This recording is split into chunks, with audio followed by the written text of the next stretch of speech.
Olá, crianças, tudo bem? Vamos agora para a nossa correção de história, tá? Das atividades da semana passada. Vamos lá?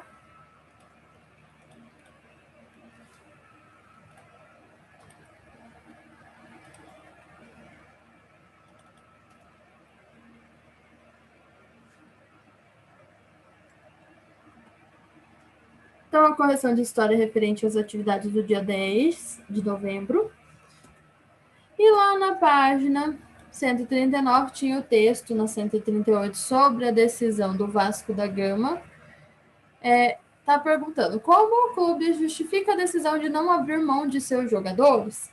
Então, o clube argumenta que não seria justo sacrificar jogadores que foram os responsáveis pelas vitórias do time e pela conquista do campeonato estadual. Qual é a sua opinião em relação à decisão do Vasco da Gama? Então, foi a de questionar e de não aceitar as exclusões sociais e raciais, tá? Na página 152 tinha que ler o texto, que era sobre o futebol, e responder as questões. Então, vamos ler o texto. A Companhia Progresso Industrial do Brasil, uma fábrica de tecidos brasileira de capitais portugueses, mandara buscar mestres na Inglaterra. Os mestres ingleses fundaram o The Bangu Athletic Club. Um deles, John Stark, mestre de estamparia, emprestou a casa em que morava, Rua Estevão, número 12, para a cerimônia de fundação do clube. Os fundadores do The Bangu foram 9, 7 ingleses, um italiano, um brasileiro. O Paysandu e o Rio Cricket eram pedaços da Inglaterra transportados para o Brasil. Nos domingos claros de sol, a bandeira inglesa se esticava ao vento, bem no alto dos mastros na rua Paysandu, outro no Icaraí. As coleções dos jornais estão aí. Basta procurar as escalações dos times do Paysandu e do Rio Cricket. Essas escalações deveriam ser a tortura dos compositores e dos revisadores, também dos leitores, a maioria sem saber nada de inglês, tendo de soletrar o nome dos 11 jogadores do Paysandu, dos 11 jogadores do Rio Cricket.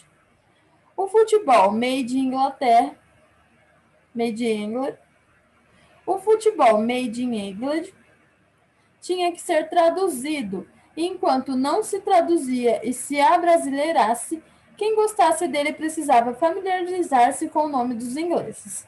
De jogadores, de tudo. Em campo, um jogador que se prezasse tinha que falar inglês, ou melhor, gritar em inglês. O texto menciona a fundação de um clube de futebol. Que clube é esse? Então, The Bangu Atlético Clube. Quem foram os fundadores do clube? Então, 7 ingleses, um italiano e um brasileiro. Qual era a relação entre os ingleses e o início da prática do futebol no Brasil? Então, o futebol, como conhecemos, tomou forma na Inglaterra e no Brasil, entre os primeiros jogadores desse esporte, estavam os trabalhadores ingleses que eram contratados pelas fábricas e pelas companhias das cidades do Rio de Janeiro e de São Paulo. D. Qual a situação dos campos de futebol que fez o autor do texto afirmar que o Paysandu e o Rio Cricket eram pedaços da Inglaterra no Brasil? Justifique sua resposta indicando o trecho do texto. Então, nos domingos claros de sol, a bandeira inglesa se esticava ao vento bem no alto dos mastros. Na rua Paysandu, outro no Icaraí. E qual era a maior dificuldade dos torcedores do time Paysandu e Rio Cricket por causa da presença inglesa? Então, o maior desafio era compreender e pronunciar os nomes dos jogadores estrangeiros. 2. Destaque os adesivos do material complementar e colhe-os nos espaços correspondentes às suas legendas. Em seguida, identifique pelo menos um aspecto histórico ocorrido no início da República relacionado a cada um deles. Então, a capoeira. No Brasil, no início da República, a prática foi criminalizada pelo governo e muitos capoeiristas foram presos.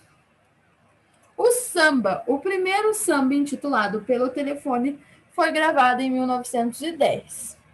O carnaval. Enquanto a elite desfilava em carros abertos, a população mais pobre se organizava em blocos carnavalescos. O futebol popularizou-se quando operários assistiram aos jogos nas fábricas e levaram esse esporte para as várzeas nas periferias das cidades. Então, assim, a gente finaliza a nossa correção. Vamos agora para a aula de história. Beijos e até mais!